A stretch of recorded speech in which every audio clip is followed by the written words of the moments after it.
Do you know why something evil has to ask permission to come into your house? It sort of goes back to this old belief that nothing evil, nothing negative can enter into your life, can enter into your home unless you give it permission. See, we naturally have this protective barrier surrounding us. Some people call it guardian angels, some people call it, a protective spirit, but we are naturally protected from these sort of things. But these evil, these negative entities try and break us down and get us to open that space, to allow them to come in. And so our homes, where we live, where we love, where we share intimate moments, right? That becomes a protective space. And this evil entity cannot enter through that doorway until you give it permission. Now, this story comes out of North Carolina.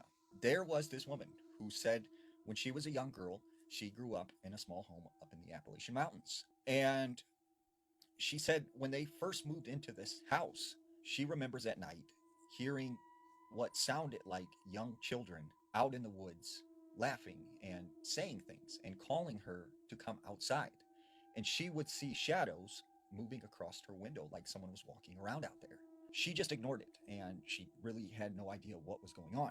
And she had heard stories, she had heard rumors from friends, that if anything evil comes to your door or invites you outside, do not listen to them, do not follow.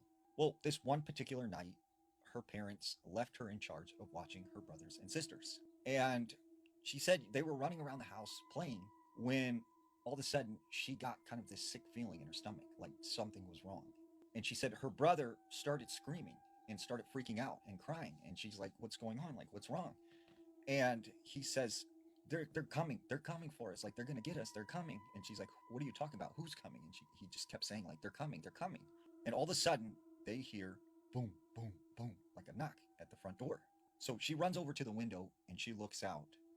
And she said, at the front door was this young boy, with an old timey haircut and wearing sort of like this blue jacket and blue pants with these like black boots. And she said he just looked out of place. She knew something was wrong. So she calls out to him from behind the door. "Yes, like, what do you want? What do you need?" And she said this boy responded, "Please let me in. Please let me in."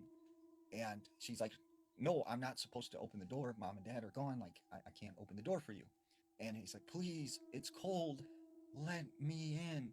And she said, "No, you're going to have to go somewhere else. I'm not opening the door." And right as she says that, the lights in the house started to flicker. And she said she took her brothers and sisters, they ran into their mother's room and she closed the door and they all just started praying. And finally, their parents got home and they felt safe again.